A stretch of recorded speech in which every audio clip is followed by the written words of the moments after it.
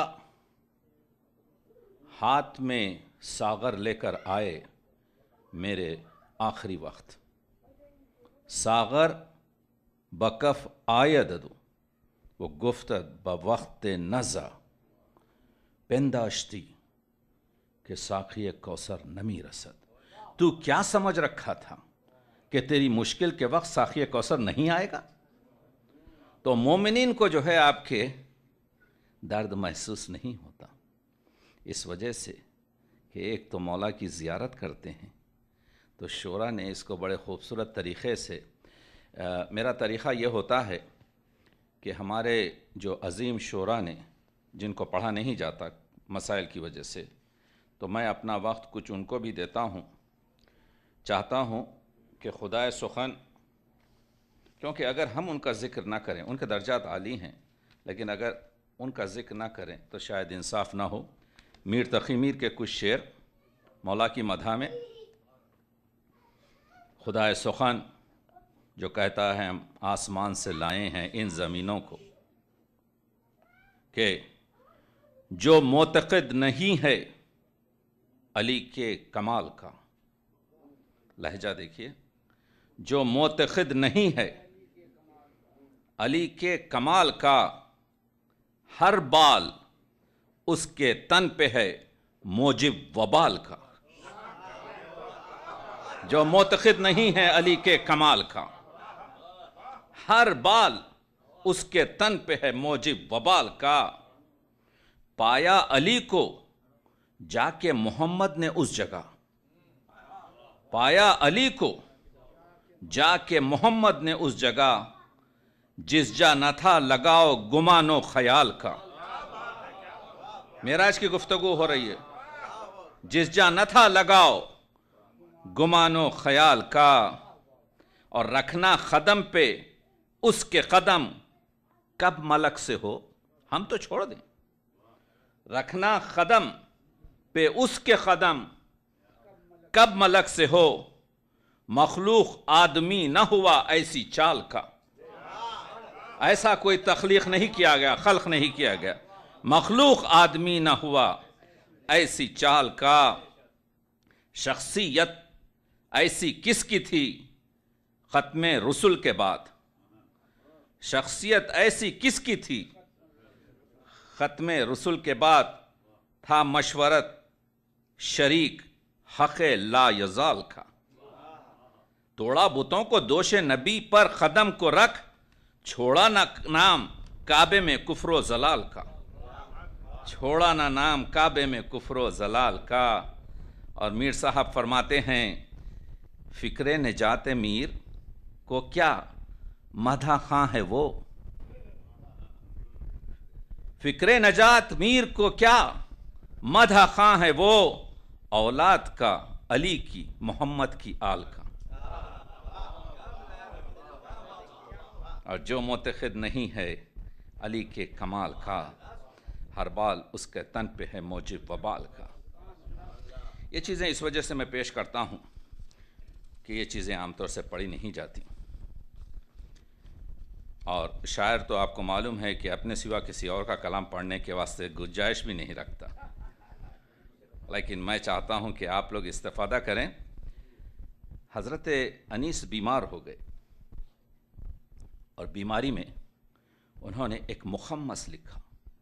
انیس کے تو مرثیہ آپ بہت سنے، میر انیس کی آپ نے رباعیات بہت سنی ہیں، لیکن یہ مخمس سنانا چاہتا ہوں اگر تو آپ اجازت دیں، کیونکہ اس کا ہر ایک، میں نے اس میں حساب کیے ہیں، کوئی 133 134 عنوان بن سکتے ہیں اس مخمس سے.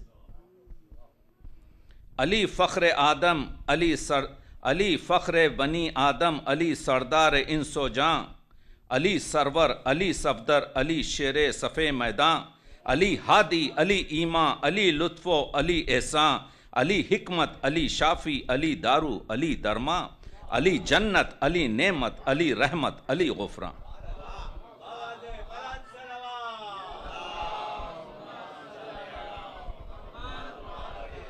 علی واصل، علی فاصل، علی شامل، علی قائل، علی فیضو، علی جودو، علی بزل، علی بازل، علی نوحو، علی کشتی، علی دریا، علی ساحل، علی عالم، علی عادل، علی فاضل، علی کالم، علی افضل، علی مفضل، علی لطفو، علی احسان، علی آقا، علی مولا، علی سید، علی سرور، علی کعبہ، علی قبلہ، علی مسجد، علی منبر، علی طارق، علی طارق، علی افسر، علی زینت، علی زیور، علی نورو، علان انور، علی نورو، علی انور، علی درعو، علی گوہر، علی ساخی، علی کوثر، علی مالک، علی رضوان، علی بحرو، علی معدن، علی برو، علی گلشن، علی فتحو، علی نصرت، علی آرام جانو تن، علی درعا، علی خودو، علی تیغو، علی جوشن، علی محسن، علی احسن، علی حازن، علی محزن، علی مامن، علی مومن، علی آہن، علی ایمان،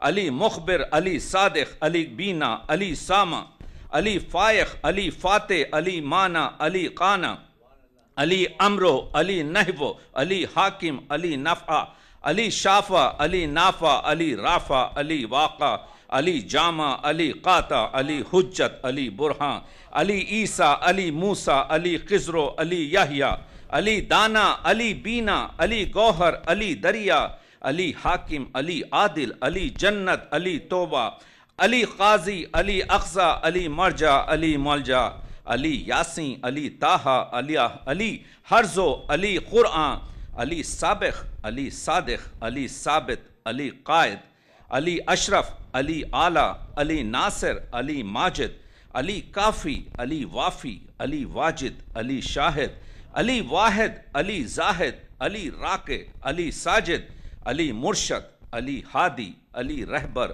علی رہباں، امام مشرق و مغرب، شریف یثرب و بطحہ، امین روح پیغمبر، امام مسجد اقصی، علیمو عالمو اسرار سبحان الذی اسرا علی والی علی اعلی علی والا علی اعلی علی جامع علی فارق علی ادنا علی فرقاں انیس ان چند بندوں کا صلہ ہے گلشن جنت انیس ان چند بندوں کا صلہ ہے گلشن جنت نہ گھبرا اس مرض سے بعد ہے آزار کے راحت نئی طاقت بھی دیں گے ان کو ہے ہر طرح کی قدرت علی فرحت علی نصرت علی شوکت علی حشمت علی حکمت علی صحت علی دارو علی درما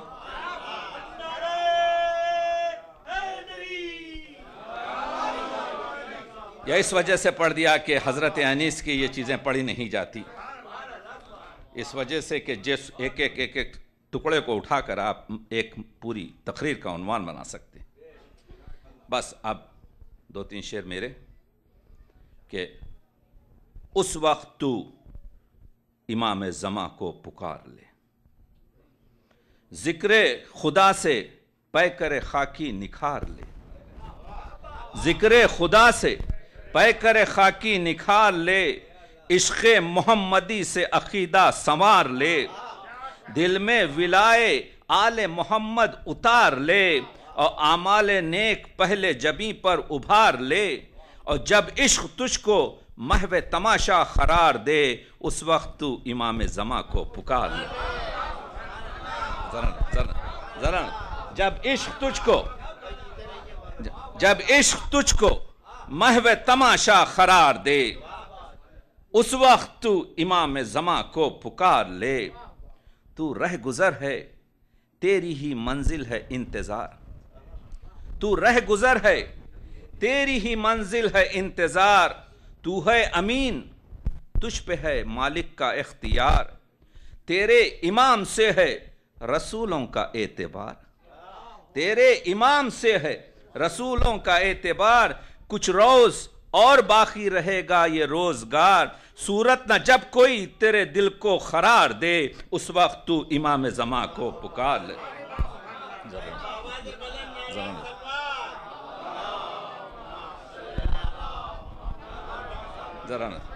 کچھ روز اور باقی رہے گا یہ روزگار صورت نہ جب کوئی تیرے دل کو قرار دے اس وقت تو امام زماں کو پکار لے ناد علی سے کفر کے ایوان توڑ کر عشق علی سے خون کے رشتے کو جوڑ کر دنیا کی چاہتوں سے نگاہوں کو موڑ کر فخر و فساد و غیبت و کینہ کو چھوڑ کر قرآن جس گھڑی تیرا جوہر سنوار دے قرآن جس گھڑی تیرا جوہر سنوار دے اس وقت تو امام زماں کو پکار لے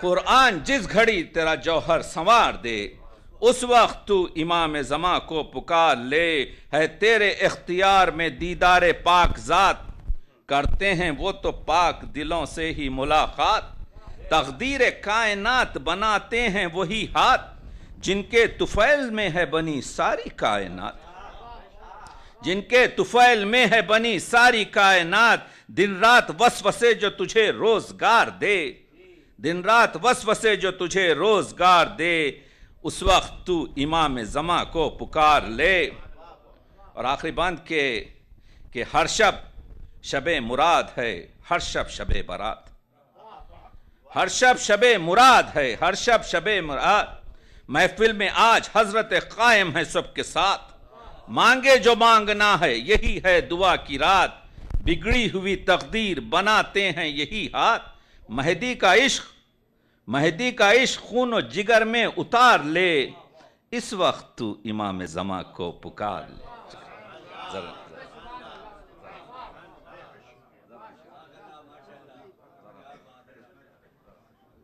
بے حد مشکور و ممنون ہوں میں جناب ڈاکٹر تقی عابدی صاحب بے حد مشکور و ممنون ہوں میں جناب ڈاکٹر تقی عابدی صاحب کا انہوں نے قیمتی وقت اپنا جا رہے تھے وہ میں نے ان کو روک لیا بہت شکریہ نوازش اور اسی کے ساتھ میں مولانا ڈاکٹر سلمان تراوی صاحب اللہ سے گزارش کرتا ہوں کہ وہ اپنے بیان کے لیے تشریف لائیں بر محمد وآل محمد صلوات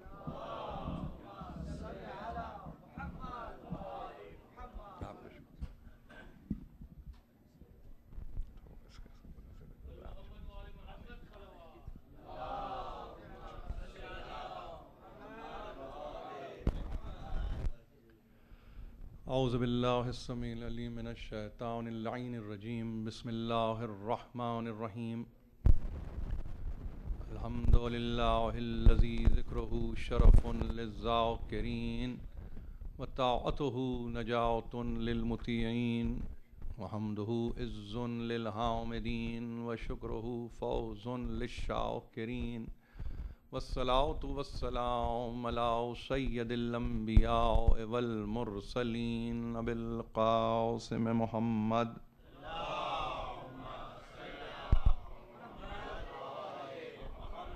وأہل بیتہ الطیبین الطاہرین المعصومین المظلومین الذین اذہب اللہ عنہم الرجس وطہرہم تطہیرا.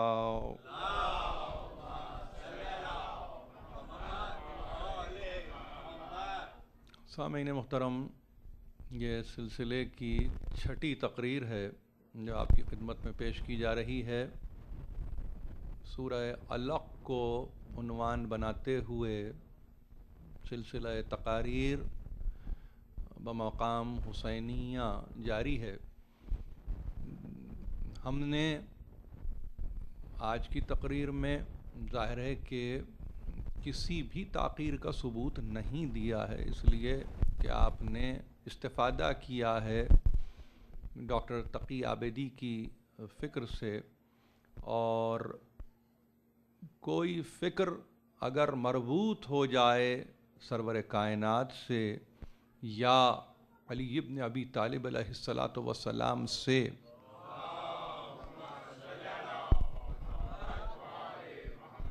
تو ایسی فکر کے نتیجے میں صرف ہونے والا وقت نہ وہ کسی تاخیر کے زمرے میں آتا ہے اور نہ ہی اس میں کوئی ایسی صورت پیدا ہوتی ہے جس سے آپ یہ کہیں کہ وقت کا ضیاع ہوا.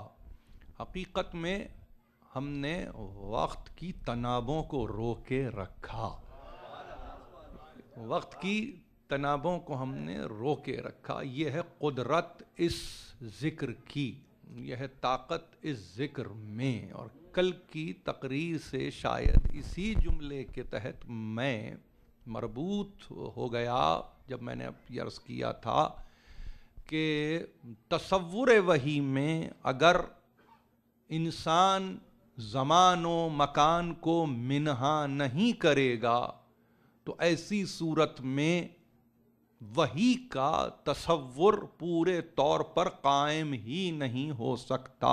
اسی لیے وہ لغات کو اٹھا کر دیکھیں آپ، جو عربی ہوں یا فارسی ہوں یا وہ یوں سمجھیے کہ مستند اردو لغات ہوں، تو اس میں جب کبھی لفظ وحی کی تعریف کی گئی ہے تو یہی کہا گیا ہے کہ ایک اشارہ سریعہ ہے، ایک ایسا اشارہ جو خفی ہے، ایک ایسا اشارہ جو عبد و معبود کے درمیان ہے، اور ایک ایسا اشارہ جس میں کسی تیسرے کا دخل نہیں ہے. یہ کل کی میری تقریر تھی اور ہم نے اپنے آپ کو گزشتہ کل سے اس انداز سے پیوند کر لیا، پیوست کر لیا کہ اب گفتگو کو ہم آگے کی جانب لے کر جائیں گے.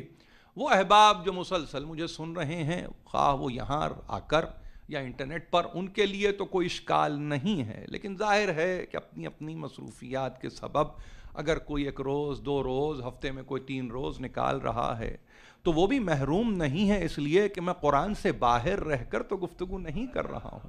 ایسی بات تو نہیں ہے کہ کوئی نئی گفتگو کی جا رہی ہے، قرآن سے ہٹ کر کوئی گفتگو ہو رہی ہے، کوئی میں اپنے فلسفہ فکر و نگاہ کو آپ کی خدمت میں پیش کر رہا ہوں، ایسا نہیں ہے.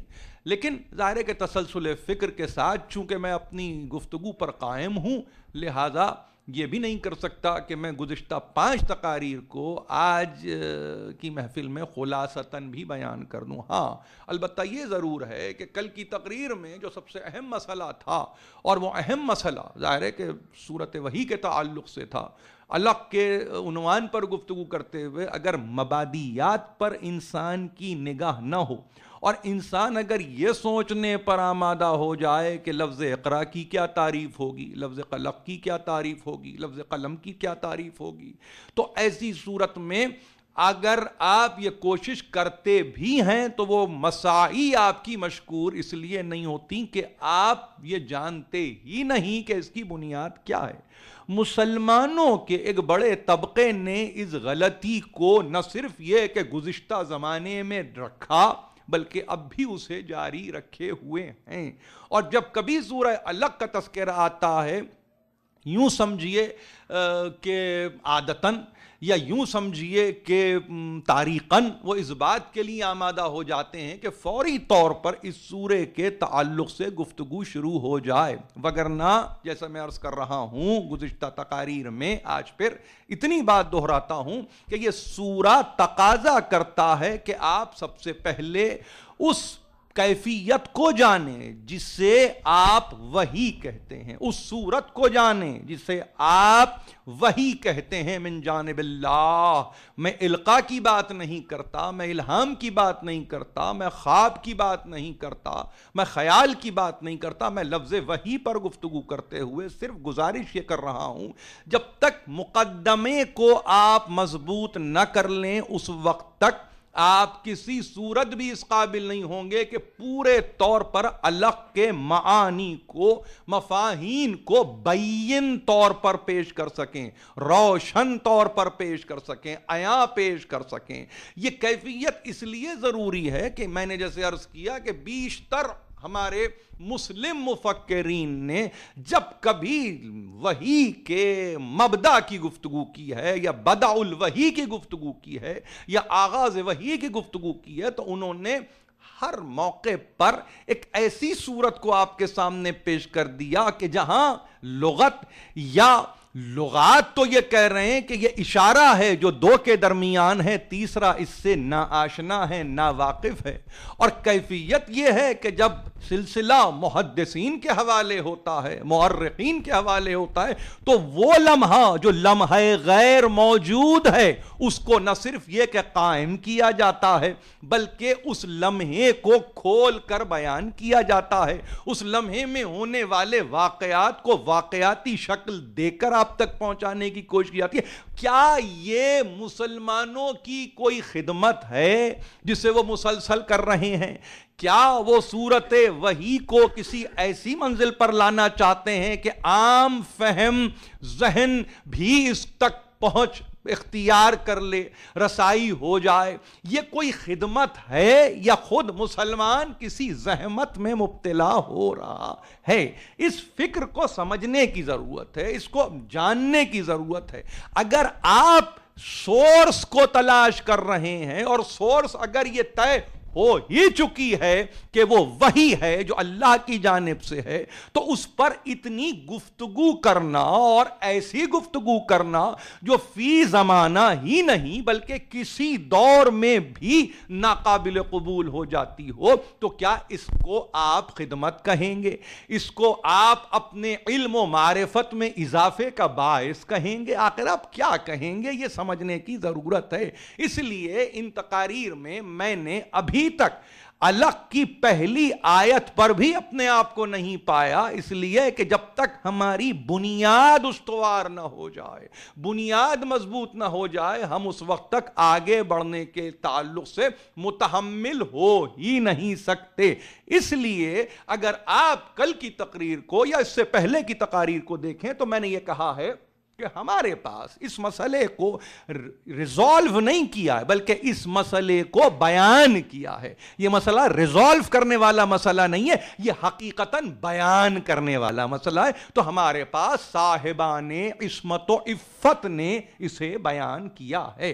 حوالے میں نے کافی کا تذکرہ بھی کیا، حوالے میں نے صدوق کا بھی تذکرہ کیا، اور پھر ظاہر ہے کہ مضبوط ترین حوالہ کہ جہاں پر میں نے یہ بھی کہا کہ وحی کے آنے کے تعلق سے، ملک کے ایک مرتبہ سامنے آ جانے کے تعلق سے، صوت کی سماعت کے تعلق سے، ندا کو اپنے اندر پانے کے تعلق سے، جب کسی نے معصوم سے یہ پوچھا، اور ہمارے پاس اسناد کے ساتھ گفتگو ہے، ہم ایسے ہی گفتگو نہیں کرتے کہ جس میں آپ کو کسی طرح مطمئن کر کے بڑھا دیا جائے، نہیں۔ صاحب علل الشرائع شیخ صدوق، ان کا سن وفات یاد رکھیے 353 83 ہجری ان کا سن وفات ہے، اور ان کی پیدائش کے سال کو بھی اگر چاہیں تو محفوظ کر لیں، ان کے تعلق سے یہ کہا گیا ہے کہ 307 ہجری ان کا سن ولادت ہے. یعنی اب عمر پر نگاہ ڈالیں تو یوں سمجھ لیجئے کہ 76 برس کی عمر انہوں نے پائی ہے.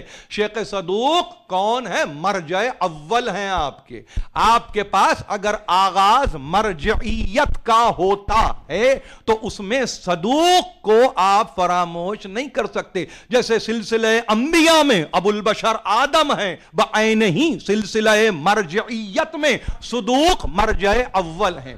یہ احترام ملحوظ قاطر رہے، یہ احتیاط ملحوظ قاطر رہے، اور اس کے بعد گفتگو ہو. یہ کون ہے شیخ صدوق؟ صاحب علل الشرائع ہیں. ان کے متعلق کم سے کم اگر کتابوں کا بھی تخمینہ لگایا جاتا ہے 199 کتابوں کے مصنف ہیں. وہاں اس زمانے میں کتابیں تصنیف کی جاتی تھیں، اس لیے کہ اوریجنالٹی آف تھاٹ تھی جو میسر تھی. مؤلف بھی تھے، ایسا نہیں ہے، لیکن مصنف، بڑے پائے کے مصنف. ان کے متعلق کسی اور نے نہیں.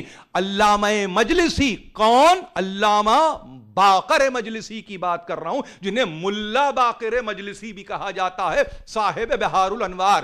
1111 ہجری ان کا سن وفات ہے. آپ اس کو فراموش نہیں کر سکتے. اور جس کا میں تذکرہ کر رہا ہوں وہ گزرنے کا سال 383 ہجری ہے. پھر وہی بات آ جاتی ہے کہ درمیان میں 700 برس گزرے کہ صاحب علل الشرائع اور صاحب بہار الانوار میں 700 برس کا فرق ہے. مگر مسئلے کو اگر سمجھنا چاہتے ہیں مجلسی تو مجلسی کسی اور سے مسئلے کو نہیں سمجھتے. اور جہاں مسئلہ سلسلے کے تعلق سے نبوت و رسالت کا ہو، جہاں مسئلہ وحی کا ہو، جہاں مسئلہ الہام کا ہو، تو وہ اپنی طبیعت جو بھی چاہے مگر کسی صورت میں بھی آمادہ نہیں پاتے ہیں کہ اس لفظ کے تعلق سے، اس فکر کے تعلق سے کہیں اور سے اس فکر کو اٹھایا جائے، کہیں اور سے اس فکر کو لیا جائے. یہ احتیاط ہے، یہ احتیاط ہے. 700 برس درمیان میں گزرتے ہیں. اگر بد احتیاطی پہ آتا انسان تو پہلے تو اپنی فکر، اور اگر بہت ہو تو اپنے سے ذرا سی پہلے 20 برس پرانی فکر. لیکن چونکہ مسئلہ اتنا اہم ہے کہ اس کو درک کوئی نہیں کر سکتا، لہذا مجلسی نے 700 برس پہلے کے مرجع اول سے اس مسئلے کو سمجھنے کی کوشش کی. اور یہ میں گفتگو کل کر چکا کہ جہاں پر سائل نے آ کے سوال کیا اور یہ کہا کہ بتائیے کہ وہ رسول کہ جس پر جبریل آتا ہے، وہ رسول کہ جس پر ملک آتا ہے، وہ کیسے اس کو حق جانے کہ جو آ رہا ہے وہ حق ہے، جو آ رہا ہے وہ درست ہے، جو آ رہا ہے وہ وہم نہیں ہے، وہ گمان نہیں ہے، وہ ظن نہیں ہے، وہ تخمین نہیں ہے، بلکہ من جانب الہی ہے. تو اس کا جواب دنیا کی کوئی طاقت آپ کو نہیں دے سکتی جب تک کہ سلسلہ عصمت سے وابستہ نہ ہو. اس مسئلے کو میں نے سمجھانے کے لیے ظاہر کہ ایک وقت لیا ہے، اور پھر اگر وقت لے رہا ہوں تو مجھے کسی قسم کا یعنی یوں سمجھیے کہ اپنے طور پر نہ کوئی شرمساری ہے نہ کوئی شرمندگی ہے، اور چاہتا یہ ہوں کہ ہمارے بچے خاص طور پر نوجوان اس کو سنیں.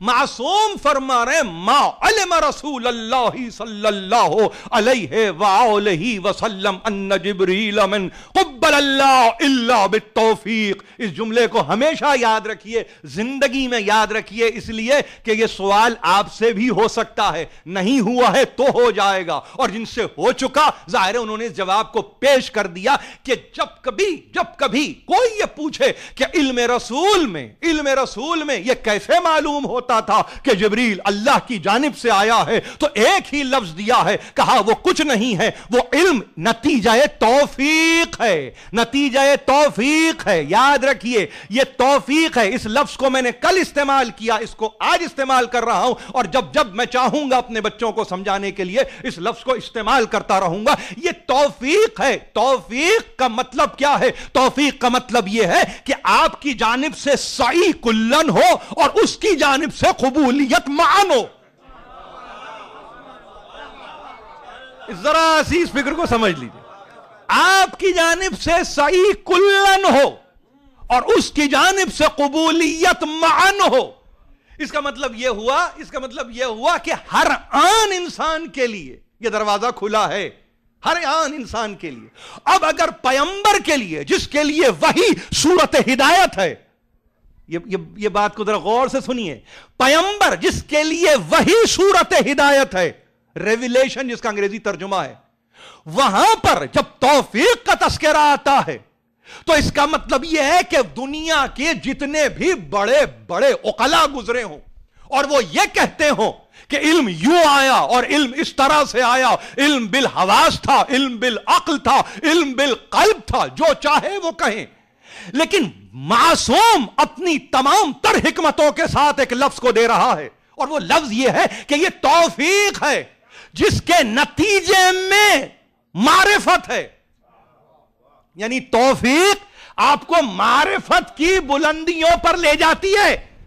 آپ ایک خاطی بشر ہیں، ملتے ہیں آپس میں، توفیقات الہی کے طالب رہتے ہیں فقط اس لیے کہ معرفت بلندیوں پر جائے، سمجھنے کی طاقت میں اضافہ ہو جائے. لیکن جہاں پر جینرک ٹرمز میں کہے الا بالتوفیق، وہ نہیں جانتا مگر یہ کہ توفیق کے نتیجے میں، تو اب کس کی مجال ہے کہ وہ سرکار رسالت مآب کے تعلق سے ان کی توفیقات کا خلاصہ یا ان کی توفیقات کو بیان کرنے کی ہمت کرے، اس لیے کہ یہ مابین عبد و معبود ہے، اس میں تیسرا نہیں ہے، اس میں درمیان میں کوئی نہیں آتا، اس میں کوئی بھی نہیں آتا. چلیے اور سنیے، اس کو ہم اور یوں سمجھیے کہ اپنے ہی جملے کو میں اور سخت کر لوں، اس کے درمیان کوئی بھی نہیں آتا. جب کوئی بھی نہیں آتا تو مجھے حیرانی یہ ہے جو آتا ہے وہ کس بلبوتے پہ آتا ہے، جو بیان کرتا ہے وہ کس برتے پہ بیان کرتا ہے. فقط ایک صورت ہے، وہ سن لیجئے، اور وہ کیا صورت ہے؟ ایک صورت ہے، اور گنجائش کی ایک صورت مسلمانوں نے نکالی اپنے تعلق سے اور اپنے نبی کے تعلق سے، اور وہ لفظ ہے بشر. میں اس پر ذرا چاہوں گا کہ آپ ذرا سی توجہ کیجئے. آج ایک گنجائش، یعنی توفیق میں گنجائش نہیں تھی، وحی کے تعلق سے گنجائش نہیں تھی، الہام کے تعلق سے گنجائش نہیں تھی، القاء کے تعلق سے گنجائش نہیں تھی، رویت فی المنام کے تعلق سے گنجائش نہیں تھی. اب جو گنجائش نکلی تو لفظ بشر کے تعلق سے نکلی. اس لفظ بشر کو یوں سمجھ کر یا یہ سمجھ کر کہ ہم بھی تو جامع بشریت میں ہیں، لہذا اپنے آپ کو آمادہ کیا اور انسان ایک حق لے کے کھڑا ہو گیا، اور وہ حق یہ کہ وہ بھی بشر، میں بھی بشر. اس بنیاد پہ اپنے حق کو جاری کیا، یہ سمجھ کر کہ بحیثیت بشر میں استحقاق رکھتا ہوں کہ ایک دوسرے بشر پر نگاہ ڈالوں، یہ جانے بغیر کہ وہ بشر توفیقات کا نتیجہ ہے.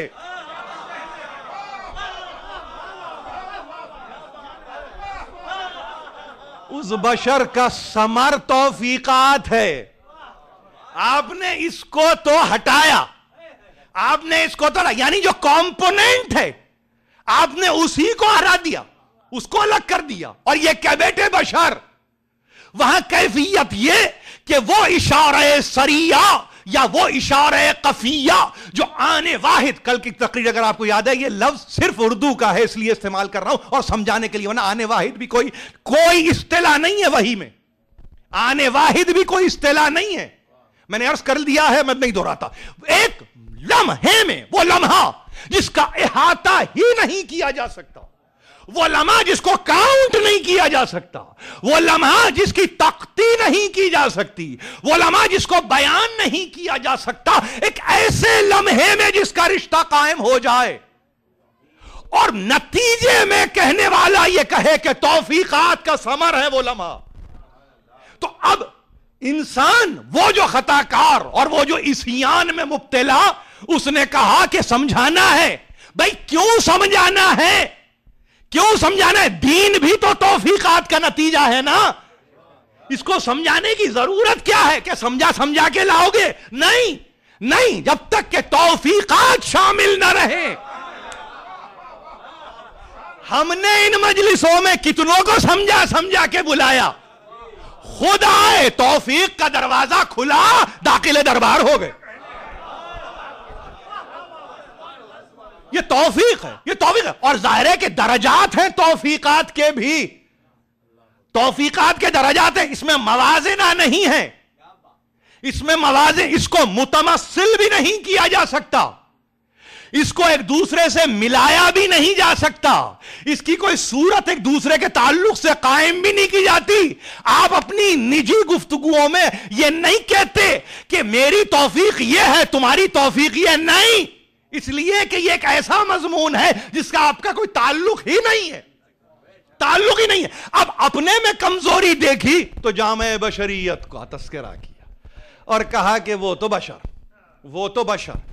اور وہ یہ کہہ رہا ہے کہ دیکھو جس کو تم بشر کہہ رہے ہو پہلے سنو تو صحیح وہ کون ہے، وہ ہے کون، وہ ہے کون، اس کی تعریف تو جانو. ما کان لبشر ان یکلمہ اللہ الا وحیا او من وراء حجاب او یرسل رسولا فیوحی باذنہ ما یشاء انہ علی حکیم. یہ سورہ شورا. اس کی ظاہر ہے کہ اس آیت کو مجھے پڑھنا انتہائی ضروری ہے، اگر نہ پڑھوں تو یہ معنی آپ پر آشکار نہیں ہوتے، آشکار نہیں ہوتے. بشر کے بس میں نہیں ہے، ما کان لبشر، یعنی بشر کی طاقت نہیں ہے، بشر کی لیاقت نہیں ہے، بشر کی قابلیت نہیں ہے، بشر کے پاس یہ سعادت نہیں ہے، بشر کے پاس وہ ساخت نہیں ہے، بشر کے پاس وہ ترکیب خاص نہیں ہے جس کے نتیجے میں اللہ اس سے کلام کرے. یہ سورہ شورا ہے، یہ سورہ شورا ہے. اس کا مطلب کیا ہوا؟ اس کا مطلب کیا ہوا؟ کوئی چاہے بھی تو، میں نے کہا توفیق کا لفظ یاد رہے گا نا، کوئی چاہے بھی تو یہاں سے کلام کی صورت قائم نہیں ہو سکتی، یہاں سے نہیں. اور اگر وہ چاہے تو تین ہی صورتیں اس نے بتائیں، چوتھی صورت کا تذکرہ قرآن نے نہیں کیا. پہلی صورت کہ وہی اشارہ سری جسے وہی کہتے ہیں، دوسری صورت ورائے حجاب سے، جیسے مفسرین نے اس تعلق سے مثال دے دی موسیٰ کی، کوہ طور کے تعلق سے مثال دی. اور تیسری صورت کہ خود فرشتہ متجسم ہو کر سامنے آ کے کھڑا ہو جائے. فَيُوحِيَ بِإِذْنِهِ مَا يَشَاءُ. آغاز میں بھی کیا کہا؟ بشر کی طاقت نہیں، بشر میں لیاقت نہیں، بشر میں قدرت نہیں کہ کسی طرح سے اللہ اس سے کلام کر لے. یعنی اس کا مطلب یہ کتنا ہی بشر چاہتا ہو صورت قائم نہیں ہوتی.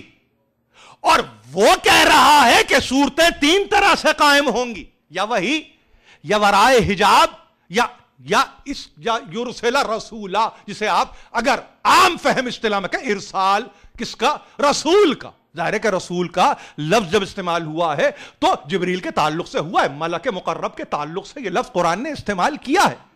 اور پھر فَيُوحِيَ بِإِذْنِهِ مَا يَشَاءُ، مَن يَشَاء نہیں، اپنے اذن سے، وہ اپنے اذن سے وحی کرتا ہے جو چاہتا ہے.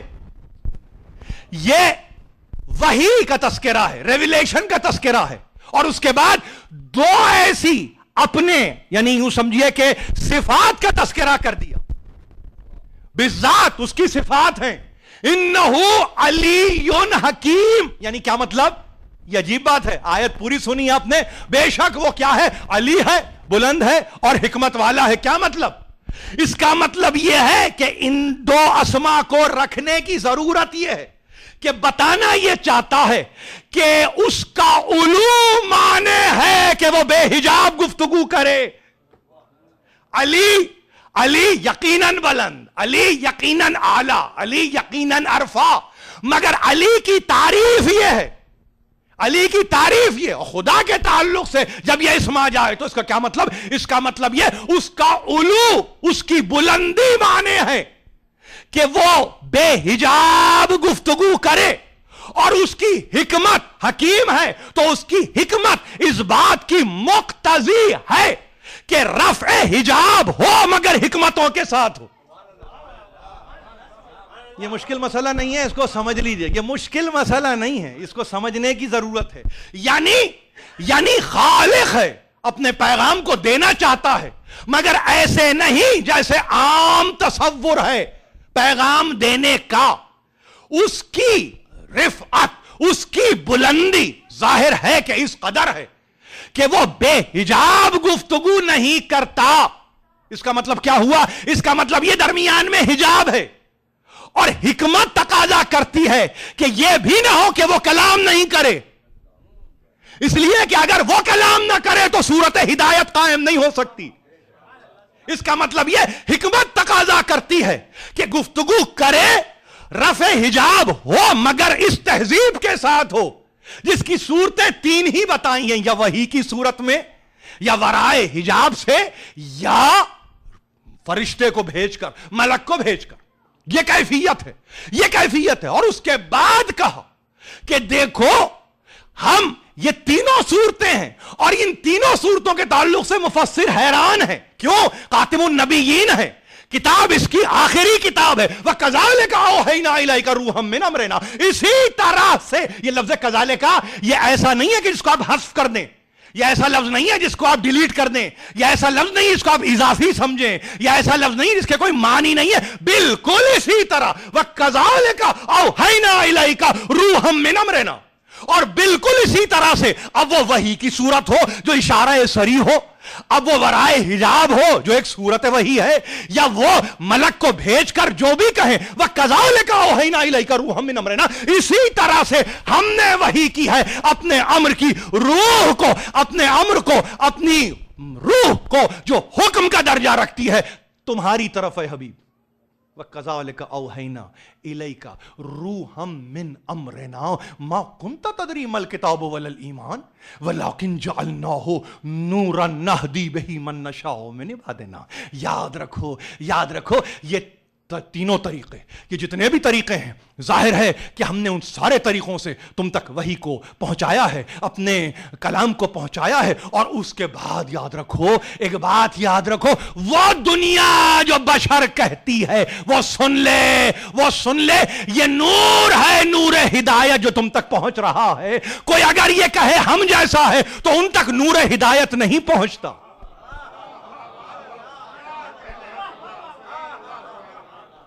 یہ پوری, یعنی یوں سمجھیے کہ ایک فکری تہذیب کو قائم کیا ہے قرآن نے کچھ کہنے سے پہلے.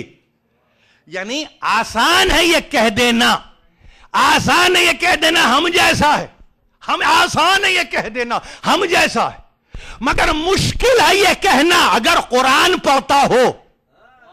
اس لیے کہ قرآن کہہ رہا ہے یہ صورتیں ہیں, اللہ نے چاہا بشریت اپنے تمام تر تقاضوں میں مجبور ہونے کے بعد, محصور ہونے کے بعد, اس بات سے کہ جب اللہ چاہے کہ وہ رابطہ قائم کرے تینوں صورتوں میں, اور تمہارے ساتھ تو یہ تینوں صورتیں قائم ہوئی, اور ہم نے روحًا مِّنْ أَمْرِنَا, اوحینا, مفسرین نے کہا اس اوحینا سے مراد ارسلنا بھی ہے, اس لیے کہ یہاں روح امر جبریل بھی ہے, مگر بہت سارے مفسرین نے کہا اس کا مطلب اوحینا ہی ہے, اس لیے کہ اس سے مراد قرآن ہے. روحًا مِّنْ أَمْرِنَا یہ قرآن ہے. مفسرین ہیں دو ظاہر ہے کہ اسکول آف تھاٹ ہیں اس میں, ایک جبریل کو, ایک قرآن کو روح امر کہتا ہے. میرا اس پر بھی اختلاف نہیں, میرا اس پر اختلاف نہیں ہے. میرا اختلاف یہ ہے کہ تم نے کہا کہ تمہاری طرح کا بشر ہے, اس کے لیے تو کہا ما کنت تدری ما الکتاب ولا الایمان. آپ کہاں جائیں گے اس جملے کے بعد؟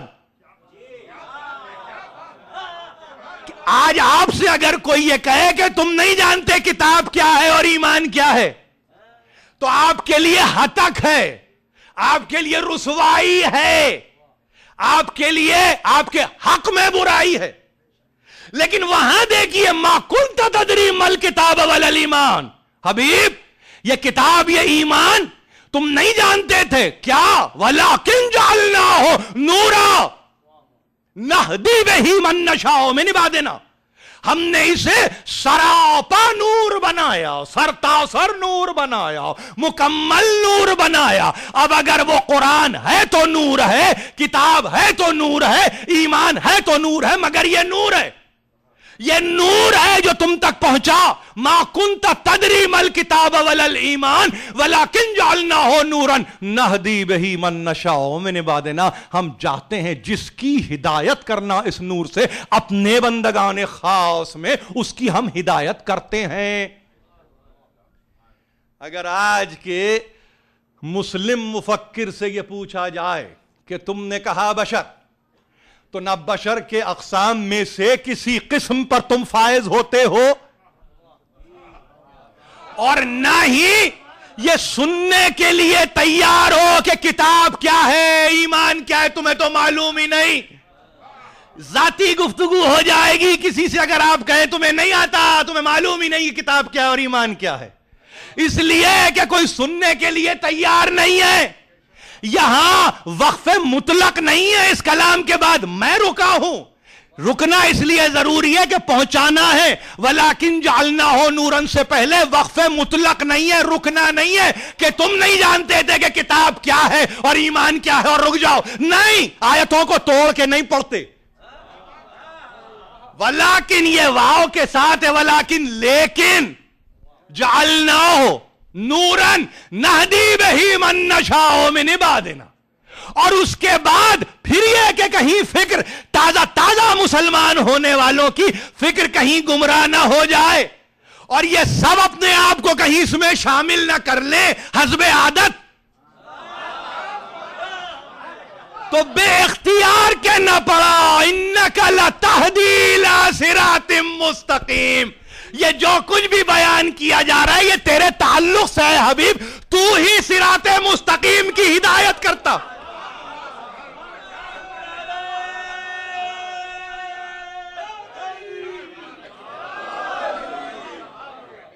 آپ سمجھ رہے ہیں؟ اس گفتگو کو اتنا سمجھ لیجئے کہ ہمارے پاس جب ذرا سا احتراز کیا جاتا ہے اس لفظ بشر کے تعلق سے، اور خاص طور پر in conjunction to the holy prophet، تو ہم کبھی بھی اپنے آپ کو کہیں کسی ایسے درجے پر لا کے نہیں کھڑا کرتے کہ جس کے تعلق سے کوئی ہم پر ہاتھ اٹھائے یا انگلی بڑھائے اور یہ کہے تم بھی تو یہ کہتے، نہیں، یقیناً بشریت کا جامع پہنے ہوئے ہیں، مگر ایسی بشریت کا کیا کروں کہ جس کے تعلق سے قرآن گواہ بن جائے، اور ان ذہنوں کو جو کند ذہن ہیں، جو کوڑ مغز ہیں، ان سے یہ کہہ دو نا تم ان کو اے حبیب، قل انما انا بشر مثلکم یوحی الی۔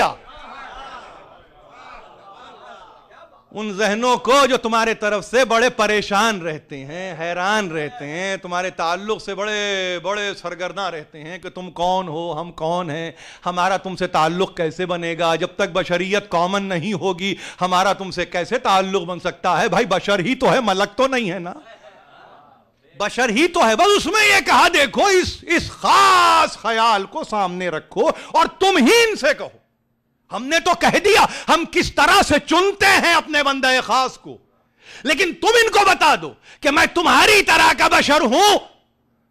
قل انما انا بشر مثلکم یوحی الی، مثلکم اور یوحا کے درمیان وقف نہیں ہے، سکتہ نہیں ہے، کوئی رموز اوقاف میں کوئی رمز نہیں ہے، رکنے کی کوئی سند نہیں ہے، رکنا یقینی نہیں ہے، بے یقینی واقع عالم میں تو رک سکتا ہے، لیکن یقین کے عالم میں کوئی نہیں رکتا جب تک کہ یوحی الیہ نہ کہہ دے۔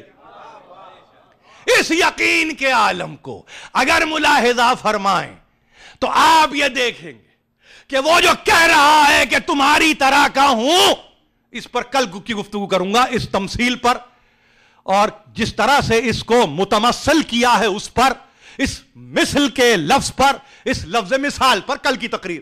لیکن آج صرف یہ کہنا چاہتا ہوں کہ یوحی الیہ کیا، انما الہکم الہ واحد، مجھ پر وحی آئی ہے، مجھ پر وحی آئی ہے۔ اب وہ اشارہ خفی ہو اشارہ سری ہو، ورائے حجاب ہو، بے اختیار ہو، جبریل کو بھیج کر ہو، ملک کو داخل دربار کر کے ہو، ایک پیغام ہے، انما الہکم الہ واحد، تم سب کا الہ ایک ہے۔ کسی بندے نے نہیں کہا، کسی بندے کو اختیار نہیں ہے کہ وہ براہ راست کہ میرا خدا، درمیان میں وسیلہ نبی ہے، درمیان میں واسطہ نبی ہے، درمیان میں ذریعہ وہی ہے، تم کہو، قل، تم کہو کیا، انما الہکم الہ واحد، اور یاد رکھو کہ تمہارا الہ اللہ ایک ہے، واحد ہے، یکتا ہے، یگانہ روزگار ہے، وہ ایک ہے، وہ ایک ہے۔ اور پھر یہی نہیں، فمن کان یرجو لقاء ربہ فلیعمل عملا صالحا، اب اگر کوئی امیدوار ہے، کوئی تمنا رکھتا ہے لقاء رب کی، اب دیکھیے سورت ہے، یہ سورت ہے، تو اس کے لیے کیا لازم ہے؟ فلیعمل عملا صالحا، تو اس کے لیے کیا ضروری ہے؟ اس کے لیے ضروری یہ ہے کہ وہ صالحات کو بجا لائے، سیئات سے اجتناب کرے، منکرات سے دور رہے، اور اس کا عالم یہ ہے کہ نہ صرف یہ ہے کہ وہ اعمال صالحہ بجا لائے، بلکہ ہر آن وہ بشر جو درمیان میں رہا ہے، کسی بھی لمحے اس احسان کو فراموش نہ کرے کہ جس احسان کے نتیجے میں اس نے ایک خاطی کو خالق سے ملا دیا۔ یہ نبی کا احسان عظیم ہے درمیان میں، کہ اسیاں کار کو، خطا کار کو، گناہ گار کو خالق سے جوڑ دیا، خالق سے مربوط کر دیا، خالق سے رابطہ پیدا کر دیا۔ کوئی دور ہو، قرآن ہر دور کے لیے، آخری جملہ، کوئی دور ہو، کسی بھی دور میں قرآن پڑھا جائے گا، یہ وسیلہ منہا نہیں ہو سکتا، یہ ذریعہ منہا نہیں ہو سکتا، گو کہ طاقت اتنی دی گئی کہ تم کہو، حبیب سے کہلوایا، بندوں سے پڑھوا رہا ہے، حبیب سے کہا تم کہو، اولین مخاطب وہ رہا، مگر یہاں حفاظ ہو کے قاری، طلاب ہو کے عالم، سب پڑھتے ہیں، خلق و منہا کیے بغیر پڑھتے ہیں، اور یہ کہتے ہیں کہ اس سنت میں ہم شامل ہیں، جو طریقہ آپ کا تھا اس طریقے میں ہم شامل ہیں، تو طریقے سے طریقہ دکھانے والے کو، راستہ دکھانے والے کو، صراط مستقیم کی ہدایت کرنے والے کو نکال نہیں سکتے۔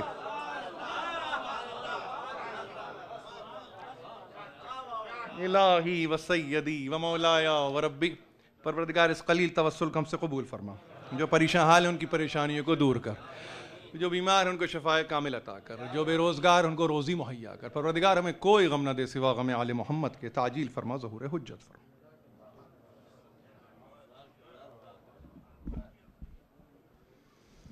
اور آخر میں سب مل کر کے بہت بہت درود و سلام کے بعد دعائے سلامتی امام زمانہ۔ بسم اللہ الرحمن الرحیم، یا علی یا عظیم، یا غفور یا رحیم، انت الرب العظیم الذی لیس کمثلہ شیء وہو السمیع البصیر، وہذا شہر نظمتہ وکرمتہ وشرفتہ وفضلتہ علی الشہور، وہو شہر الذی فرضت صیامہ علی، وہو شہر رمضان الذی انزلت فیہ القرآن ہدی للناس وبینات من الہدی والفرقان، وجعلت فیہ لیلۃ القدر وجعلتها خیرا من الف شہر، فیا ذا المن ولا یمن علیک، من علی بفکاک رقبتی من النار فی من تمن علیہ وادخلنی الجنہ برحمتک یا ارحم الراحمین۔ بسم اللہ الرحمن الرحیم، اللہم کل ولیک الحجت ابن الحسن صلواتک علیہ وعلی آبائہ فی ہذہ الساعۃ وفی کل ساعہ، ولیاً وحافظا وقائدا وناصرا ودلیلا وعینا حتی تسکنہ ارضک طوعا وتمتعه فيها طويلا صلی اللہ علیہ یا رسول اللہ. السلام علیکہ یا امیر المومنین. السلام علیکی یا فاطمۃ الزہراء سیدتی نساء العالمین. السلام علیکہ یا ابا محمد یا حسن المجتبیٰ یا ابن رسول اللہ. السلام علیکہ یا ابا عبداللہ وعلی الارواح التی حلت بفنائک وناخت برحلک علیک منی سلام اللہ ابدا ما بقیت وبقی اللیل والنہار ولا جعلہ اللہ آخر العہد منی لزارتکم. السلام علی الحسین وعلی علی ابن الحسین وعلی اولاد الحسین وعلی اصحاب الحسین جمیع ورحمۃ اللہ وبرکاتہ. السلام علیکہ یا عبد الصالح المطیع للہ ولرسولہ ولامیر المومنین والحسن والحسین. السلام علیکہ یا ابو الفضل العباس ابن امیر المومنین. السلام علیکہ ابن سید الوسیعین. السلام علیکہ ورحمۃ اللہ وبرکاتہ. السلام علیکہ یا غریب الغرباء. السلام علیکہ یا شمس الشموس یا انیس النفوس یا ایھا المدفون بارض طوس. السلام علیکہ یا مغیث الشیعۃ وزواری فی یوم الجزاء. السلام علیکہ یا سلطان العرب والعجم. السلام علیکہ یا مولانا علی ابن موسیٰ ایھا الرضا الراضی بالقدر والقضاء کن شفیعنا وشفیع والدینا فی یوم الجزاء. السلام علیکہ ورحمۃ اللہ وبرکاتہ. السلام علیکہ یا مولانا صاحب العصر والامر والزمان. الامان الامان الامان من فتنة الزمان. السلام علیکہ یا کعبۃ الایمان. السلام علیکہ یا شریک القرآن. السلام علیکہ یا امام الانس والجان. عجل اللہ تعالی فرجک وسهل اللہ تعالی مخرجک وظہورک وجعلنا من انصارک وآوانک وما مستشدین بین یدیہ. السلام علیکہ ورحمۃ اللہ وبرکاتہ.